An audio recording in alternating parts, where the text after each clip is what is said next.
أعوذ بالله من الشيطان الرجيم بسم الله الرحمن الرحيم الحمد لله رب العالمين والصلاة والسلام على سيدنا وحبيب إلهنا وطبيب نفوسنا أبي القاسم المصطفى محمد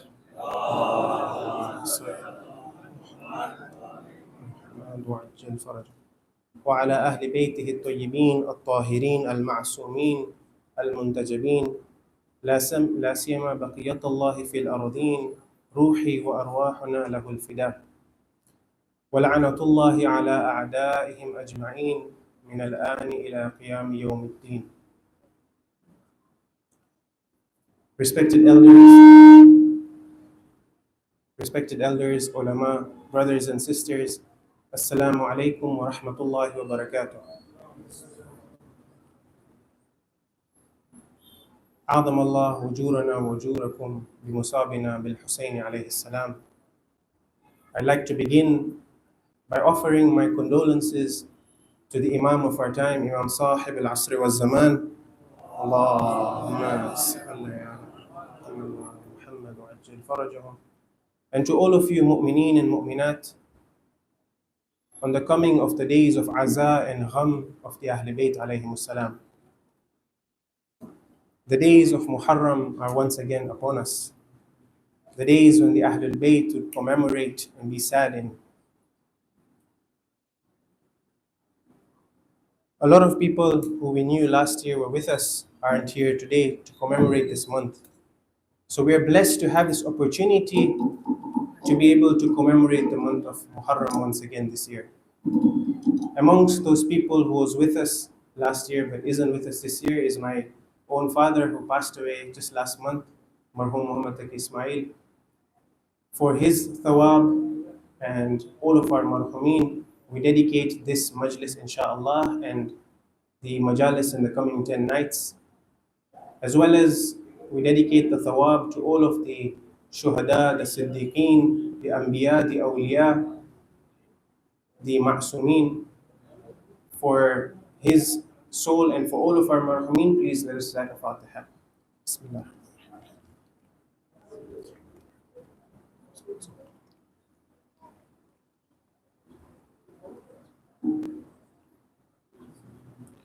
As I said, the month of Muharram is a month in which the Ahlul Bayt used to be saddened. We have in our riwayat, for example, that when the month of Muharram would set in, Imam al-Qadim wouldn't be seen laughing anymore for the 10 days of Muharram. And the other Ahlul Bayt as well would be seen in a state of sadness in these 10 days. Likewise, ourselves, when the month of Muharram comes, we find that we put on our black clothes like all of you have done so. The masjid is put with black clothes, and generally there is a sense of sadness amongst the mu'mineen in these days. The question is that every year Muharram comes and goes, and every single year as mu'mineen we sit over here, we commemorate the Majlis, and we upkeep the Gham of the Ahlul Bayt alayhim salam. The question is, for 1400 years, why is it that we keep on commemorating this Aza of Abu Abdullah? I mean, it's an incident that occurred some 1400 years ago. But every single year we come here, we gather together in our black clothes, and we commemorate the Majalis and the Aza of the Ahl Bayt and Abu Abdullah. In fact, in our hadith as well, just to add to this question, the Holy Prophet says, إِنَّ لِقَتْلِ الْحُسَيْنِ عَلَيْهِ السَّلَامِ حَرَارَةً فِي قُلُوبِ الْمُؤْمِنِينَ لَا تَبْرَدُ أَبَدًا. That in the hearts of the mu'mineen, there is a harara, an intensity, a burning feeling for what? For the killing of Abu Abdullah. And this feeling that we have will never be extinguished. Never. And we see this, we feel this practically. So the question still remains that why is it that every single year we come here and we commemorate the Aza of the Ahl Bayt and Abu Abdullah? There's so many incidents in history that have occurred where people have been massacred, different wars, people have been killed. Yet this single incident is one that we find every single year the mu'mineen come together and commemorate. We don't commemorate other incidents. There have been different uprisings in history. For instance, Zayd, the son of Imam Sajjad, had an uprising. We don't commemorate that every single year. Other incidents where other uprisings happen, but there's no mention of it, or we read about it in our books of history, but we don't come and commemorate it every single year. The answer lies in one sentence. The movement of Abu Abdullah was a movement of absolute haqq against absolute batil. A movement of truth against falsehood. And the significance of this movement of Imam al-Hussein is one which kept the mission of the Holy Prophet alive up until today. This is not an ordinary thing.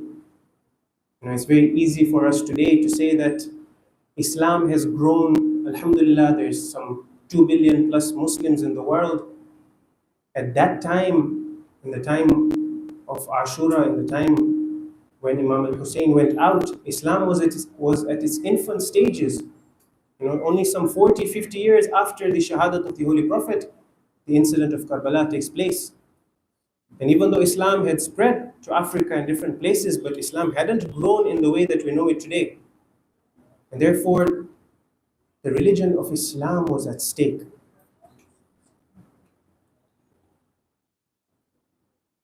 The sacrifice of Imam al-Hussein on the day of Karbala was an unimaginable and unquantifiable sacrifice.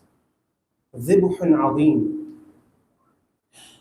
What he did by sacrificing his children, his life, his family members went into captivity after him. What he did saved Islam today the way that we know it. Because in the words of Abu Abdullah himself, he describes Yazid. He says Yazid was sharibul khamr, a person who used to drink alcohol openly. This is a person who had no sanctity of the religion of the Holy Prophet. He had no sanctity of it. Qatilu nafs al-muhtarama. He used to kill people openly, had absolutely no importance given to the religion of the Holy Prophet. Now imagine, put yourselves in that situation. This is the person who is the Khalifa. This is the person who is supposed to lead us and take us forward. But the people at that time had entered a state of ghafla, a state of negligence, where they had absolutely no sensitivity with regards to what was happening around them. In Farsi we say bi khiyal.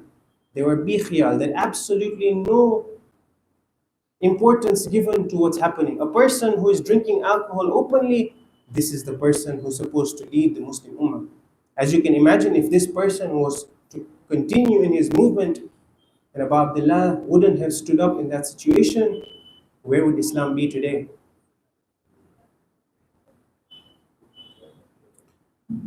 And so the people needed this jolt, this awakening, this coming to their senses. And the only way this was possible was with Imam Hussein's sacrifice. When Abu Abdullah is on his way to go towards Karbala, people warned him. Some of his own family members, Muhammad Hanafiya, comes to him and says, Ya Abu Abdullah, don't go. They're going to kill you. There's going to be nothing left of you. Your family will be taken. Everybody knew that this was a mission where Imam would not be returning alive. But Imam is a person who has absolute knowledge. He has knowledge of the unseen.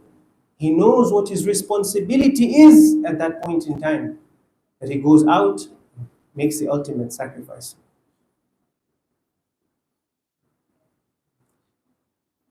I want to mention 4 reasons, apart from what we've discussed, as to why we upkeep and uphold the gham and the aza of Abu Abdullah every single year. So inshallah we'll go through these 4 points together. The first reason, and this is the importance and significance of coming together in this Majlis and the Majalis of the Ahl Bayt, is the aql, the intellect. You see, when we come to these Majalis, For a good 8-10 minutes at the end, we have masa'ib and we shed tears. This is very important to keep our hearts alive. But apart from that, for the first 45-50 minutes, we're discussing important matters, lessons that we take from Karbala, things that are meant to keep us going. We take lessons that we analyze with our intellect, and our intellect grows. We see and we analyze what was it that went wrong in the time of Imam al-Hussein, such that the people of Kufa in thousands wrote letters to him, but when he makes his move, they turn around and, as we know, they desert Muslim bin Aqil, the ambassador of Abu Abdullah. We use our intellect to come to these conclusions and make sure that when we see these lessons from Karbala, they don't repeat in our own lives, such that when our Imam, inshallah, comes, we aren't of the type of the people of Kufa that turn our backs on our Imam. When you look at the Holy Quran in Surah Mulk, the people of Jahannam, when they're asked, what is it? And they give a reason as to why they're going towards Jahannam. They say, Bismillah ar-Rahman ar-Rahim, وَقَالُوا لَوْ كُنَّا نَسْمَعُ أَوْ نَعْقِلُ مَا كُنَّا فِي أَصْحَابِ السَّعِيرِ. If only we had used our intellect, if only we had understood and looked at those people before us and the mistakes that they had done, then we wouldn't be where we are today in the fire of hell. And so, the first thing that the message of Karbala does is it allows our intellects to process those things that happened before, analyze them, and make sure that we don't repeat the same mistakes. The second thing is that it increases and strengthens our aqidah, our faith, our iman, our belief. Think about it. When you see Bibi Zainab salamullahi alayha in that situation where she's where she's lost everything, right? Her brother has been mercilessly slaughtered, her nephews are gone, her family members are gone, the women and the children are now in captivity. There's one sentence that comes out from her mouth: Ma ra'aytu illa jamila. Ma ra'aytu illa jamila. What a powerful statement from her. I see nothing but beauty. Nothing but beauty. Oh, Bibi Zainab, where is the beauty in this? You know, you've lost everything. You've lost your brother, the best and the most perfect manifestation of Allah on earth at that point in time. You've lost him. Ma ra'aytu illa jamila. Now, when we come to these majalis and we speak about these events of Karbala, what it does is it ignites our aqidah and strengthens it. When we see what happens to the Ahlul Bayt and how they were able to deal with these situations, Abu Abdullah himself on the plains of Karbala on the day of Ashur, when he's left all alone and everybody is gone, and now it's a time for his shahada, one sentence again: Ridham bi qada'ihi wa tasliman. Allah, I'm pleased with whatever you have for me. Whatever you have in store for me, I'm pleased with it. Why? Because I know that there's maslahat in this. I know that, Allah, there's khair in this. Allah, I know that my growth and my perfection and my progress is in this. The religion of Islam is to be saved. If I give my every single drop, then that's what I will do. And when you look at the oppression and the injustices that are happening in the world today, and you see a small group of people are oppressed, you see a father, he's lost his wife, his little baby, his infant, his whole family, his house is destroyed, he has nothing left. There's one sentence that comes out of their mouth: Hasbunallah wa ni'mal wakeel. Where do they get these lessons from? How is it that a person in that situation is able to say something like that? Allah, you are enough for me. I've lost everything, but you are enough for me. If this doesn't come from Karbala, then where does it come from?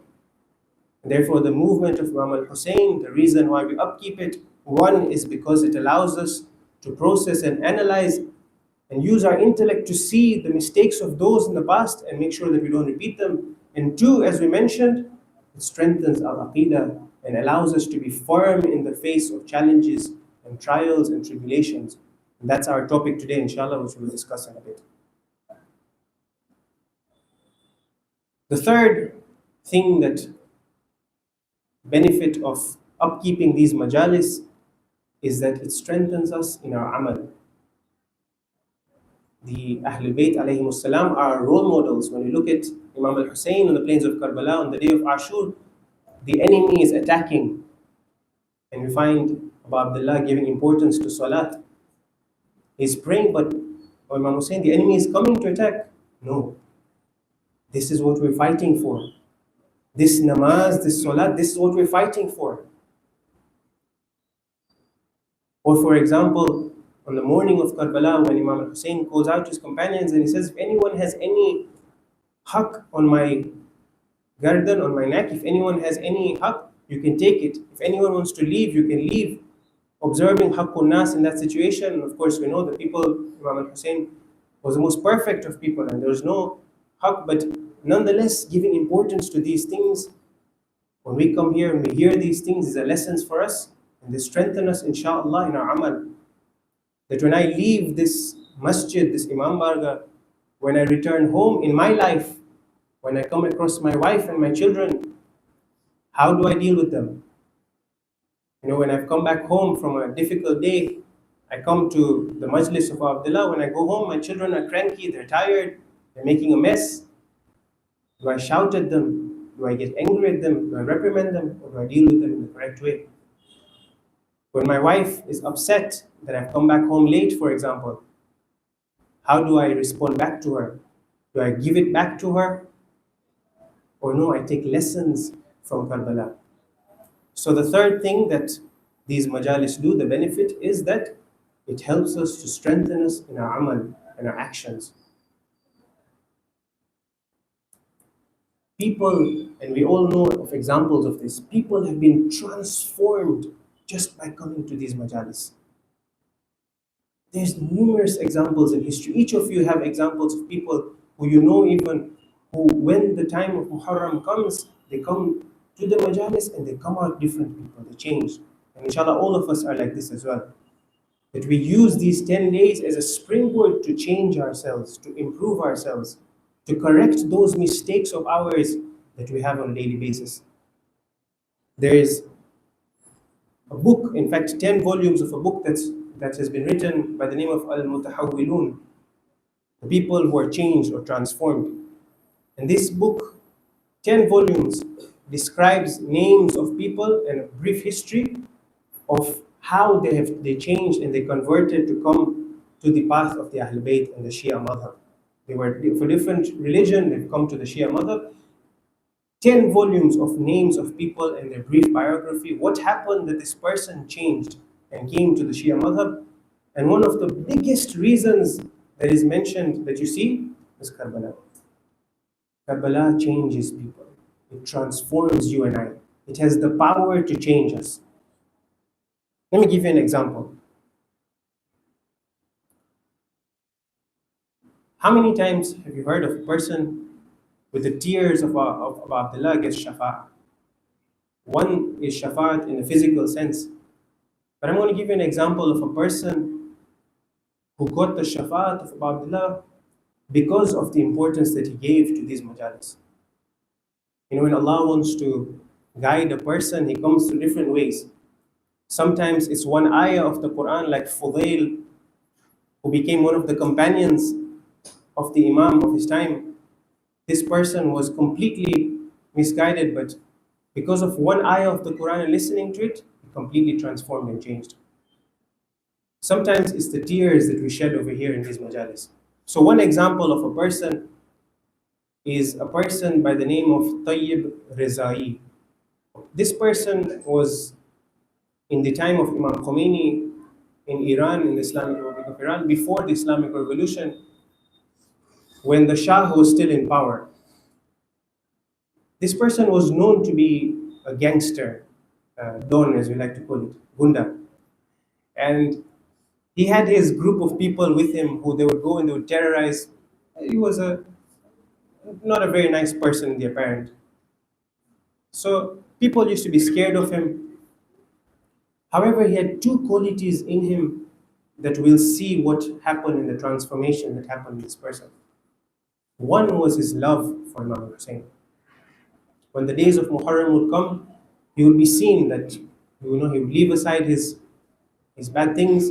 He would come to the Azhar, and he gave a special importance to these majalis that you and I come to.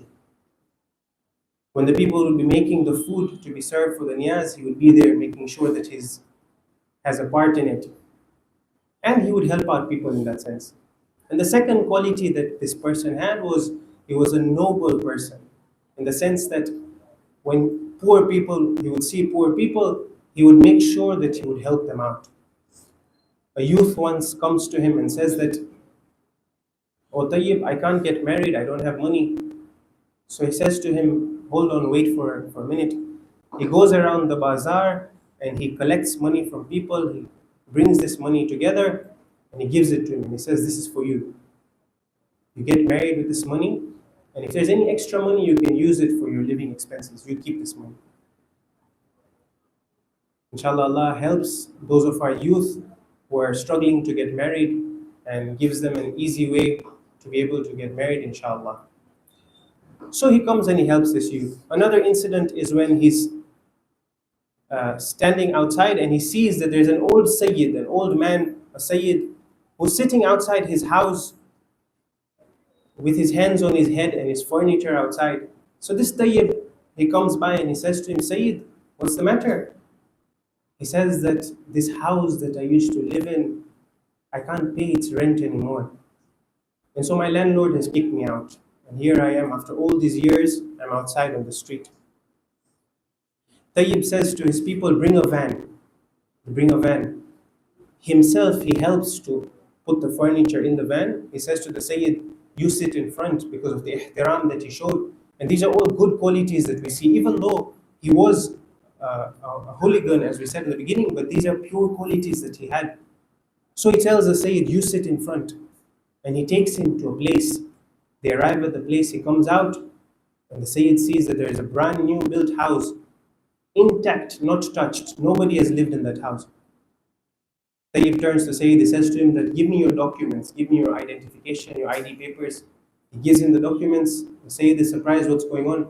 After a while, he comes back and he says that this house is in your name. Here are the keys. Hands over the keys to him. Sayyid is surprised. He says, "Well, what's going on?" Tayyib says to him that, "I built this house myself for my own self, and it was just built. But I want you to have this. But oh Sayyid, I have one request from you. Tomorrow, you ask your mother, Bibi Zahra, to give me a house over there where I need it." This is the purity that this person had. Now let me tell you, because of these pure qualities and because of the love of Abu Abdullah that he had, what his station and his maqam was at the end. A time comes when there's riots and there's protests. Imam Khomeini tells the people to go out in the streets. Some people go, some people don't go. This Tayyib goes out in the street with his people. And in the riots and the fighting and the gunshots, he's captured. He's captured by the Shah's police, and they bring him into the prison. And now they start torturing him slowly and slowly, harsher and harsher. It gets more severe, the torture. Then they come to him and they say to him, "Tayyib, one thing you have to do, and then you're out, you're free." He says, "What?" They say to him, "All you need to do is confess that Imam Khomeini paid you and your people to come out on the streets." Now you imagine, put yourself in his shoes. You've been tortured. One thing, at the end of the day, what difference? You do taqiyya, right? Just mention, confess, and you're out. What's going to happen? Tayyib says, "No." He says, "All my life I have lived, and now towards the end of my life, you want me to turn toward against the son of Bibi Zahra? You want me to turn against the marja of my time? No, you go away. I don't want to make this confession. You take your papers and keep them to yourself. I'm here." They said to him, "You will be hanged." He says, "So be it." That's what happens. After a while, Tayyib's brother comes to the prison to meet him, and he says, "Tayyib, you're going to be hanged?" He says, "It's okay." He says, "You do me a favor. Take 2 messages to Imam Khomeini. Go back to Qum and take 2 messages to him. One message, tell him, 'Oh Imam Khomeini, Tayyib is not a kha'in. Tayyib will not betray you. And the second message, say to Imam Khomeini, is that do my shafa'ah. I have had a bad life. I have not lived in the best way. But you do my shafa'at on that day when I need it most. The brother goes to Imam Khomeini cries and he weeps for Tayyib, and he says to him that Tayyib was a pure person. Tayyib doesn't need my shafa'at. And this person, Tayyib, today is buried in Shah Abdul Azim. For those of you who've been to Tehran, to Iran, in the city of Tehran, in the small town of Ray, there is an Imam Zada by the name of Shah Abdul Azim. And this Tayyib is buried over there. And everyone who passes by there stops to recite Fatiha for him. This is the maqam and the izzah that Allah gives. And so we see that the message of Karbala and the upkeeping of these majalis has an effect on people. It transforms people. It changes people. These 10 days, don't just think that we're coming inside over here commemorating these 10 days. No. Allah has a special attention on us over here. And it's our responsibility that we work hard in our amal to try and change that. Like I said, when we come out from these doors, it's not just that basu aiwaya sambayro das divas majlis ne patigi. No, we try and make these changes in our lives, and inshallah, this is the time, these 10 days, to be able to do that.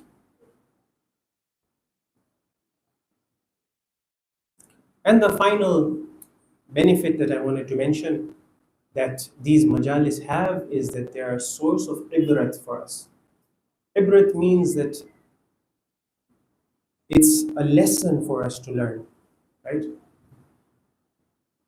The question that we're answering is, why is it that we keep on coming to these majalis year in, year out? The fourth point that we're mentioning as to why we come here is that it's an ibrat, it's an admonishment for us. It's a source of taking lessons for us. When you look into the Quran, have you ever thought about this? The stories in the Quran of the Anbiya, they're repeated over and over again. The story of Nabi Musa, we see it in Surah Baqarah. We see it in Surah Kahf. We see it in Surah Shura. Ya Allah, bas, we've understood already. Why the need to keep repeating the stories of the Anbiya? Similarly, the story of Nabi Ibrahim, we see it in numerous surahs. Over and over again, it's been repeated. Allah answers this question in Surah Hud, in verse number 120. He says, Bismillahir Rahmanir Rahim, وَكُلًّا نَقُصُّ عَلَيْكَ مِنْ أَنْبَاءِ الرُّسُلِ. And we narrate to you these stories of the Anbiya and of the Prophets, مَا نُثَبِّتُ بِهِ فُؤَادَكَ, so that your heart becomes firm and you take lessons from it, you take an admonishment from it. Don't think that these stories are just a repetition for the sake of it. No. These stories are repeated so that we can take lessons from it. وَجَاءَكَ فِي هَذِهِ الْحَقِّ وَمَوْعِظَةٌ وَذِكْرَى لِلْمُؤْمِنِينَ. It's a reminder for the mu'mineen that when you look at, for example, Nabi Nuh, a prophet of Allah who served for 900 plus years, he was doing tabligh. And the riwayah tell us, after 900 years, a handful of people were with him. 900 years. Can you imagine? Today we start our tabligh activities, we go out, we do different things, and we expect change straight away. This Prophet of Allah, 900 years, and a handful of people. When you look at, for example, the Holy Prophet himself and how he was mocked, or you look at Nabi Yahya and how he was mercilessly killed, these are lessons for you and I. And Karbala is no different. We come here to commemorate the Majlis of Abu Abdullah so that we can take lessons from it. So these are the 4 points that we mentioned. One is that it strengthens our intellect and our aql. We use these majalis to be able to think and ponder and see what we can do different when our Imam comes and not make the same mistakes of the people of the past. 2, we said in our aqidah, it strengthens our aqidah when we look at Bibi Zainab and how she stood firm in the face of difficulties. It gives us that firm resolution to be able to stand firm as well. 3, we said in our amal, inshallah, in our actions, it's supposed to bring a change. And 4, we mentioned was it's a sense and a source of ibrah, an admonishment, a lesson for us to be able to take. The series of discussion that we will be having over these 10 nights, inshallah, I've titled it From Ashur to Dhuhur. It has a nice ring to it as well, it's rhyming, from Ashur to Dhuhur. But that's not the reason why I picked the name. From Ashur to Dhuhur, from the day of Ashura to the Dhuhur of our Imam, what are the lessons that you and I can take from the incidents of Karbala so that we can apply them in our lives? And if you've seen the topics that we have chosen, inshallah, the aim is to address the same question. That from Ashur, from the day of Ashur to the Dhuhur of our Imam, what are the lessons, the practical lessons that we can take and apply in our lives? Because as we mentioned, Alhamdulillah, we come here year in, year out, and we listen to the Majlis, and we cry for Abu Abdullah. But if we come out of here with no change in our actions, there's no benefit as such. Yes, there is benefit in crying, but if our actions are the same, then we haven't really gained that which we should be gaining. The potential that these 10 days have in changing us, we haven't really benefited from that. One of the things that we need to make sure that we don't fall into this is that we don't make Muharram, these 10 days, especially a routine, an adat. Why? Because when a person falls into a routine, when they're in an adat, yes, they come to these majalis, like I said, we wear black clothes, we come out. But if it's only a routine, if it's only a tradition, if it's only culturally we come here and we commemorate and we come out, then, like we said, there's no benefit. So we need to make sure that these majalis don't just become a routine for us. When I look at myself and I compare myself, and this is something that we should often be doing, myself from 5 years ago, from 10 years ago, do I see a difference in myself? Do I see that these majalis have benefited me in any way, shape, or form? The person that I used to be 5 years ago, am I the same person or have I changed? Or worse yet, have I become a worse person than I was 5 years ago? These are the lessons and the questions, rather, that we need to be asking ourselves when we come to these majalis. It's like a person who is living life on autopilot. That doesn't make a difference to him. They come to the majlis, they go. When you're in an aeroplane and the pilot takes the plane to a high altitude, at a certain point he puts the plane on autopilot. And now he can sit, relax back, have his chai and samosa, and enjoy now. And the plane is going. He doesn't really need to worry about what direction, because everything is as it's supposed to be and is on autopilot. Have I made my life go on autopilot as well? That day in, day out, days come and go, and I'm not really thinking about my own life. Am I a better person than I was yesterday? Right? And more important than this even, or rather importantly as well, is at a social level.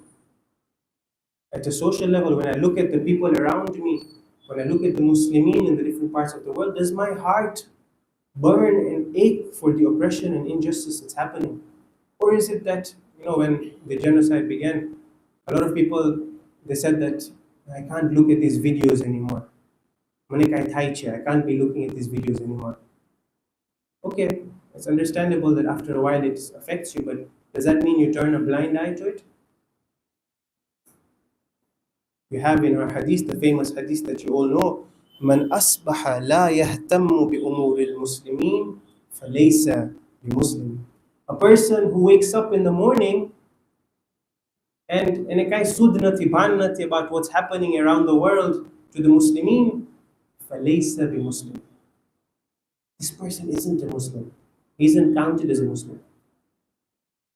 So, inshallah, we take ibrah and take lessons from these majalis when we come over here, and we try and apply them to our lives and see how much my life is in line with the movement of Abu Abdullah.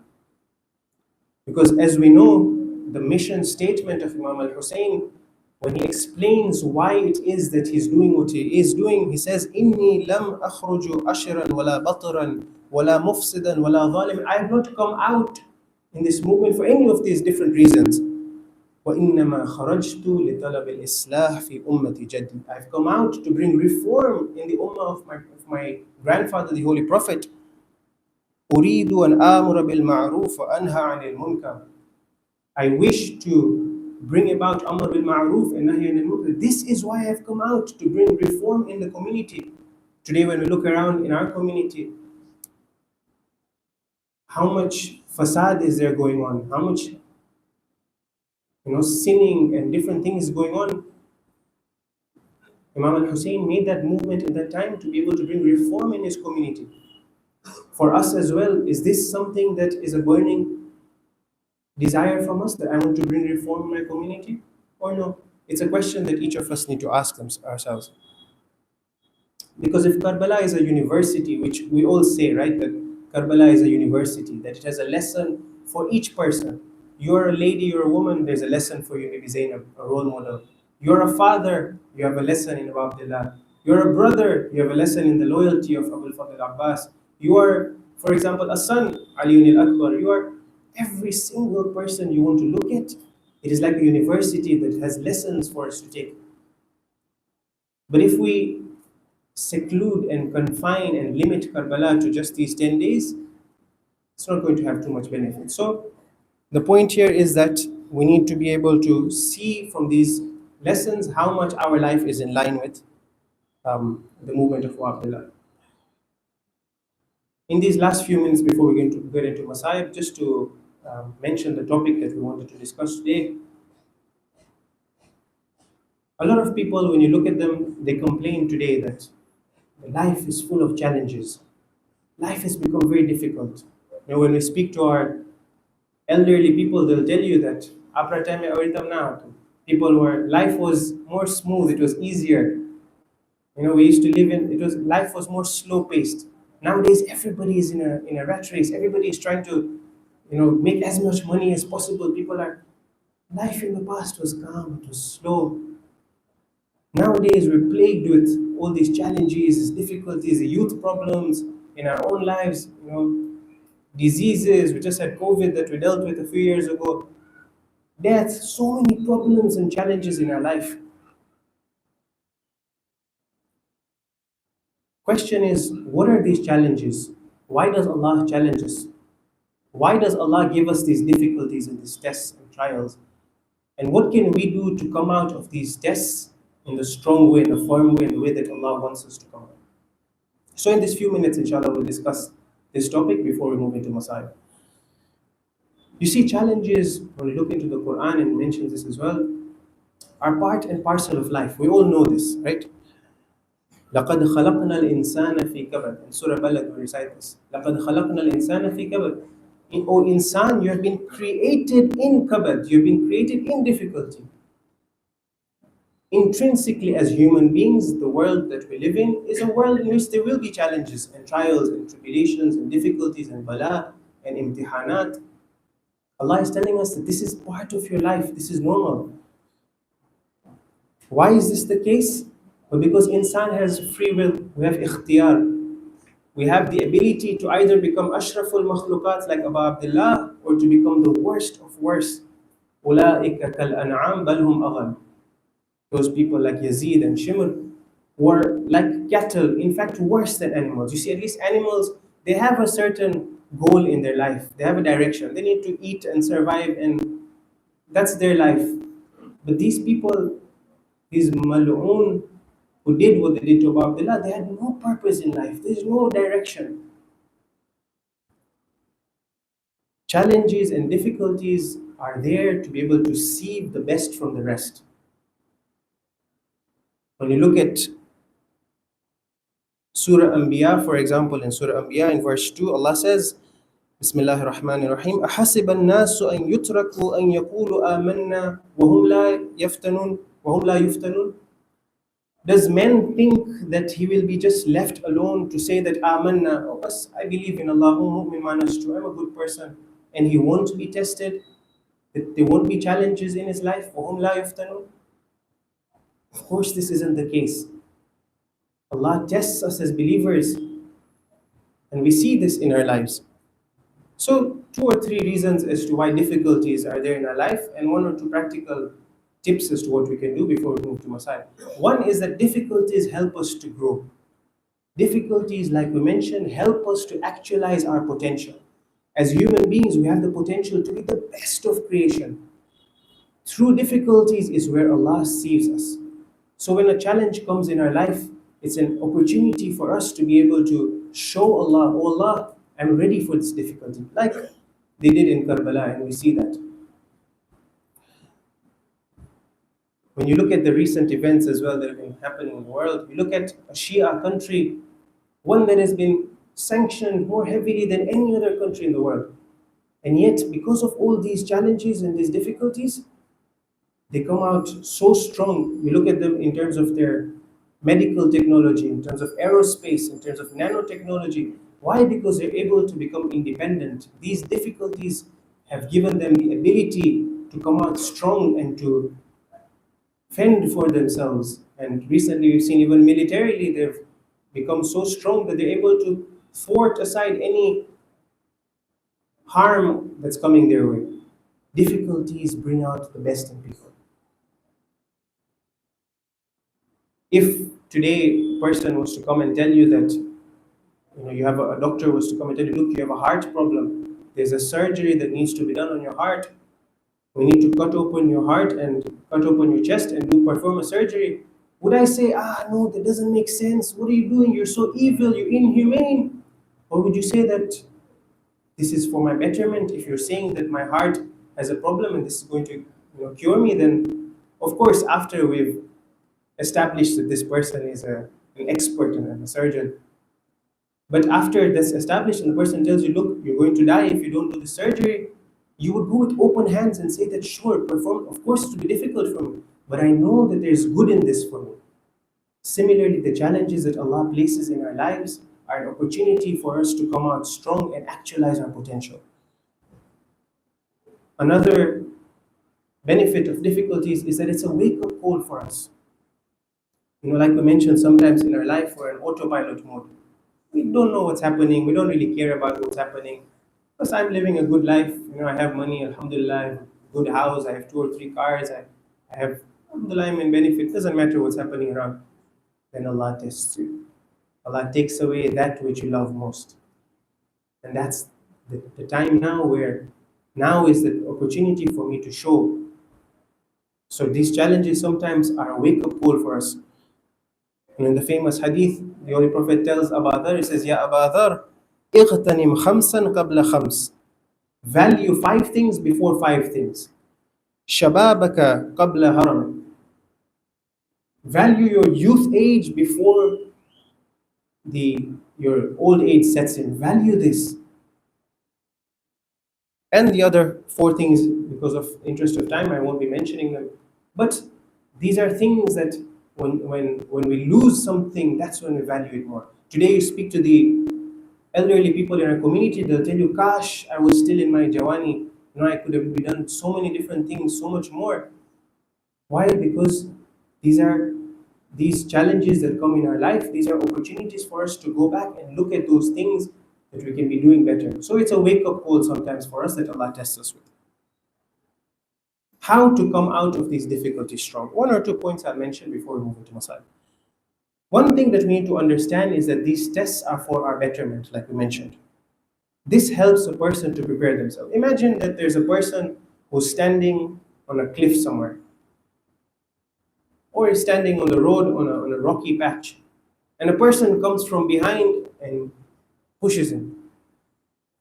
If the person who was standing didn't know that this person from behind is going to come and push me, what would happen? He would fall and fall rather badly, face on the rock, injure himself. But now imagine that this person knows from before that someone's coming from behind and is prepared for it, is waiting. Of course, in that situation, he's prepared for it, he's better able to deal with it. He knows that when he pushes me, maybe I can put my hands down first, I can protect myself, that I don't fall so badly. One thing that we need to understand with these difficulties and challenges is that we need to understand and prepare ourselves from before, that when these difficulties come, they're for our own betterment. And how does this help you and I? That tomorrow when a challenge comes, when I lose someone, when I lose something that I hold precious, I don't start complaining to Allah, oh Allah, what have you done? No, I know already that this is for my betterment sometimes. There's khair in this thing, there's always khair. And so I'm ready and better prepared to deal with it. So one thing is to understand that these tests are for our own betterment. And one point is to, when these difficulties come, is to have tawakkul on Allah. When you look at Nabi Ibrahim, for example, when he's thrown into the fire, Jibreel comes to him, we have in a riwayat, and he says to him that I can help you. Nabi Ibrahim turns to him and says that it's okay, I don't need your help. If Allah wants me to go in the fire, then I'll go. And if Allah wants to help me, He Himself will help me. The tawakkul that Nabi Ibrahim had, and the tawakkul that Abu Abdullah had, and Nabi Zainab, and these special people that we adore and hold as our role models, these are lessons for us to take. When difficulties come, we need to have tawakkul. And finally, the final point is that when these challenges come, it's important for us to do tawassul to the Ahlul Bayt alayhimus salam. One of the beautiful things that I saw in this community is that after every namaz, we call out and we say, Ya Sahib al-Zaman, Ya Ibn al-Hasan, Ajil ala wali, Ajil ala dhuhurik. O Sahib Zaman, come, we need you. This connection that we have with our Imam is very important. Dear brothers and sisters, value this, cherish this. These are things that help a person in these moments of difficulties. That when we do tawassul to the Ahlul Bayt. And these are the days of Masa'ib, days of the Gham of the Ahlul Bayt, when we connect to the Ahlul Bayt and we ask them to help us in our lives, inshallah, as mu'mineen. My dear brothers and sisters, I have a small request from you. These Masa'ib that we'll be reciting, inshallah, I want us tonight, when I speak to myself first before you, is to make a promise to Abu Abdullah that, Ya Hussein ibn Ali, when I come over here, I'm going to leave from here a different person. That gunah that I was used to, whatever it may be, everybody has different things. All of us, none of us are ma'soom. For example, looking at now mahram, I will now try and stop myself. With my family, how my conduct is, Ya Abu Abdullah, when I come out from here, I'm making a promise to you that I'm not going to be the same person, huh? When I leave these doors, I'm not the same person. So inshallah, we make this small promise to Imam al-Hussein that we take benefit from the Masa'ib.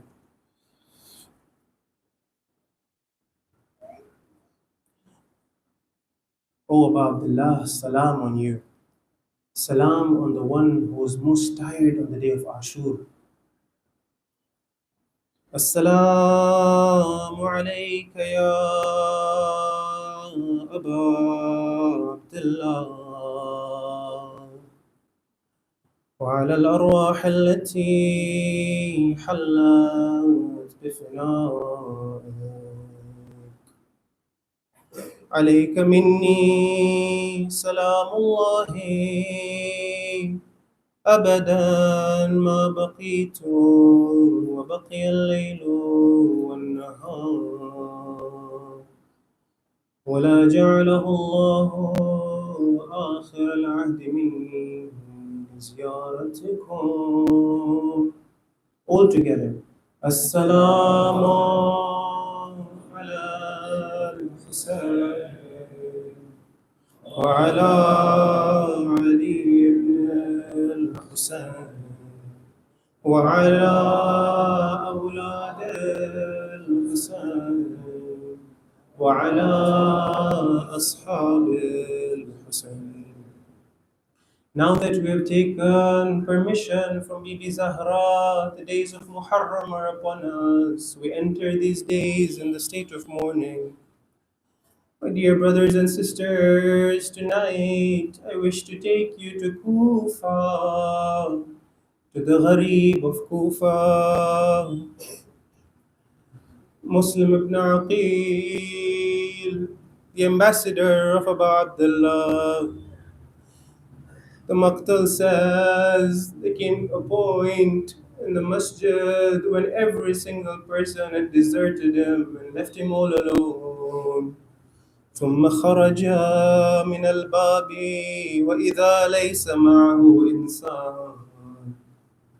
As he leaves the door of the masjid, even those people, the few people who were with him, have now left him all alone in the streets of Kufa. Muslim wanders in the streets of Kufa until he arrives at a door and he sits down. A lady by the name of Tawa comes out. She says, "Oh man, what are you doing in the streets at this time?" He says, "Can you offer me a glass of water? I'm thirsty." Tawa, being a pious lady, brings water for him. She comes back after a while and sees that he's still sitting by her doorstep, all alone. She says, "Oh man, what are you doing all here by yourself? Go back to where you're supposed to go to." Muslim turns to her and says, "Oh lady, where does a person go to who has nowhere to go?" She says, "Who are you?" He turns around and says, "I'm Muslim, the son of Aqil." The lady is surprised and shocked. She offers him to come inside the house and gives him a place to rest. After a while, the Mal'oon son of hers enters and realizes that there's someone in the house. He goes to Ibn Ziyad and mentions to him. Ibn Ziyad sends 70 of his soldiers to come and capture Muslims. The riwayat says at that point, when the people were coming, the horses were coming, the soldiers were arriving. فلما سمع وقع حوافر الخيل وأصوات الرجل. When Muslim hears the sound of the horses and the people surrounding the house, علم أنه قد أُتي. He realizes that now he has been surrounded.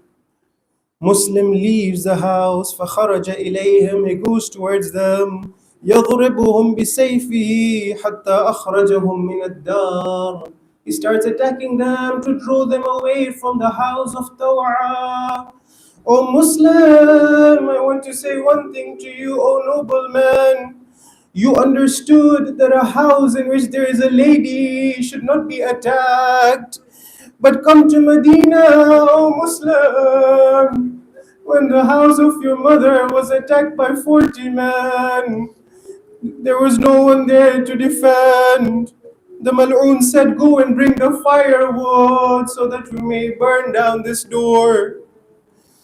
Muslim fights bravely and courageously, sending many of these enemies to hell. A point comes when they realize that we can't kill him in this way.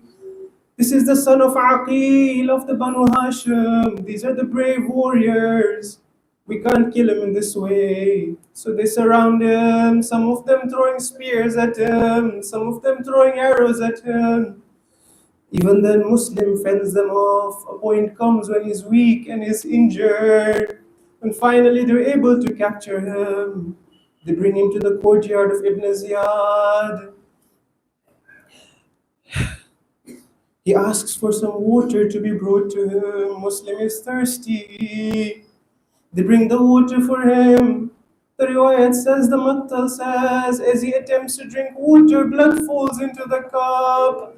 They pour it aside because of its najasa. They bring a second cup. Once again, the same thing happens. They bring a third cup for Muslim. The same thing happens. At this point, Muslim says, Alhamdulillah. لو كان من الرزق المقسوم لشربته. If this was in my risk, I would have drunk from it. But it seems that I'm not meant to drink from this water. I say to you, Muslim, how similar you are to your master on that day in Karbala when he's all alone. When your master is in the state of thirst, there is no one to quench his thirst. Finally, Muslim makes his wasiyah. He says to Umar ibn Sa'ad, "You are my relative. You come and fulfill my wasiyah." He says, "What is your wasiyah?" Ibn Ziyad gives him permission to take his wasiyah from Muslim. Muslim says, "When I entered Kufa, I took a loan from a person. Please return that loan." What is your second wasiyah, O Muslim? He says that after I'm killed, please bury my body. O Muslim, what is your third wasiyah, your final wasiyah? Muslim turns and says, send a message to Abu Abdullah and tell him not to come. Because these people of Kufa are the same ones who betrayed his father. And here they are today. In Ahl al-Kufati qad kadabuka. They have lied, they have deceived you. Oh my master, don't come here anymore. Muslim is taken to the Darul Imara. Ibn Ziyad orders for his head to be chopped off and thrown from the Darul Imara, from the tower. In his final moments, Muslim can be heard uttering something. The person brings his ear close to Muslim. He hears him saying, Subhanallah, Allahu Akbar, Astaghfirullah. In that state, Muslim's head is chopped off and his body is thrown from the tower. I say to you once again, O Muslim, how similar you are to your master Abu Abdullah.